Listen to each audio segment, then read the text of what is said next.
दोस्तों स्वागत है आपका एक बार फिर हमारे इस वीडियो में। दोस्तों 15 अगस्त 1947 भारत के इतिहास का वह सुनहरा दिन जब हमारा भारत देश आजाद हुआ था। लेकिन दोस्तों क्या आप जानते हैं कि इस आजादी पाने से एक दिन पहले यानी 14 अगस्त की रात को हमारे देश के महान नेताओं ने वह कौन कौन से बड़े काम किए थे, जिसके बाद उससे अगले दिन यानी 15 अगस्त के दिन आजाद भारत का सूर्य उदय हुआ था और जिसने भारत के भूगोल को ही पलट के रख दिया था। एक और जहां करोड़ों लोग आतिशबाजी कर आजादी का जश्न मना रहे थे, वहीं पर कुछ चंद लोग अखंड भारत को दो टुकड़ों में बांटने की तैयारी कर रहे थे। समय रात को लगभग 9 बज रहे थे। मौसम भी खराब था, बिजली चमक के साथ भारी बारिश हो रही थी। अलग अलग जगह से लोग रायसेन हिल्स पर आकर इकट्ठा हो रहे थे। कुछ ही देर में लाखों की भीड़ इकट्ठा हो चुकी थी। रात के करीब 10 बजे जवाहरलाल नेहरू, सरदार वल्लभ भाई पटेल, डॉक्टर राजेंद्र प्रसाद और ब्रिटिश के गवर्नर माउंटबेटन वाइसराय हाउस पहुंचे, जो आज राष्ट्रपति भवन के नाम से जाना जाता है। और वहां पर नेहरू जी ने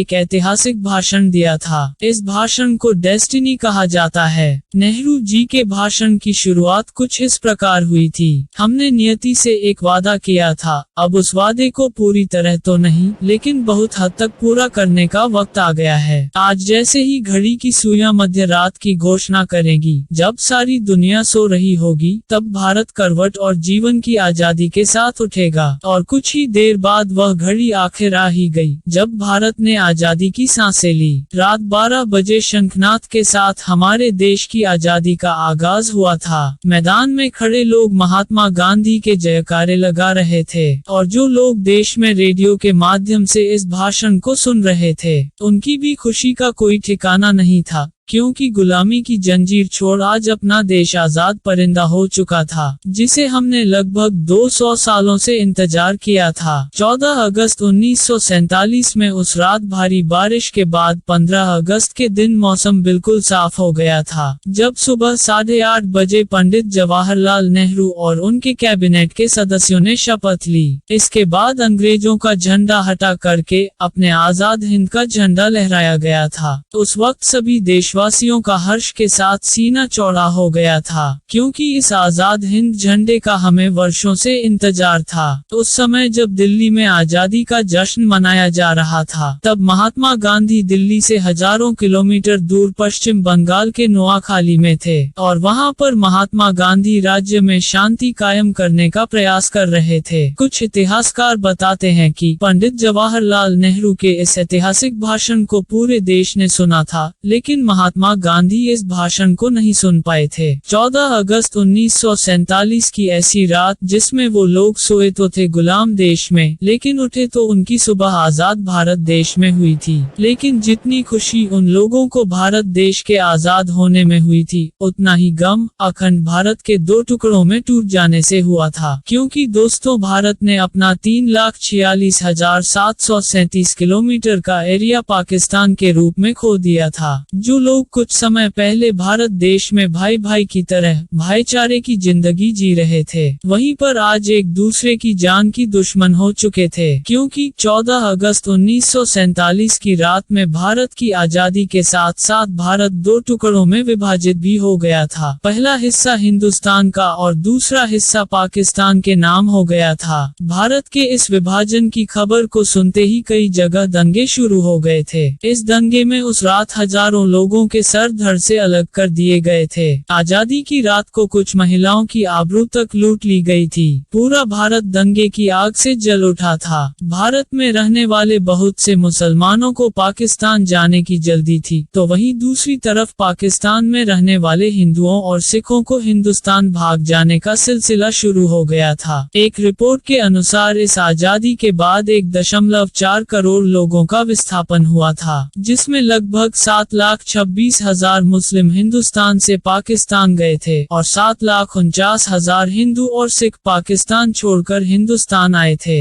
ये वही लोग थे जो आज से पहले हमेशा एक साथ बैठकर भारत को आजाद कराने का सपना देखते थे। दोस्तों, यह मानव इतिहास का सबसे बड़ा विस्थापन भी माना जाता है। विस्थापन उस मंजर को कहते हैं जब इंसान एक जगह से हटकर दूसरी जगह बसने चले जाते हैं। दोस्तों, इतिहास के जानकारों की माने तो देश के इस विभाजन में अंग्रेजों का मुख्य हाथ रहा है, क्योंकि उनकी हमेशा यह नीति रही है कि आपस में फूट डालो और राज करो, और इसी नीति के बल पर वे 200 सालों तक हमारे देश में राज किया और जाते जाते बंटवारे की ऐसी चिंगारी भड़का गए जिनकी तपिश आज तक इन दो देशों के बीच महसूस हो रही है। इसके साथ ही बंटवारे की एक असली वजह मोहम्मद अली जिन्ना भी थे, जो आजादी के बाद देश के पहले प्रधानमंत्री बनना चाहते थे, लेकिन पंडित जवाहरलाल नेहरू को प्रधानमंत्री बनाने का वादा महात्मा गांधी पहले ही कर चुके थे और प्रधानमंत्री न बन पाने के कारण मोहम्मद अली जिन्ना ने अपने धर्म विशेष के लिए अपना एक अलग देश मांगा था और इसी वजह से यह सारा दंगा फसाद और देश का बंटवारा हुआ था। दोस्तों, जानकारों की माने तो भारत को आजाद करने की बात बहुत पहले से चल रही थी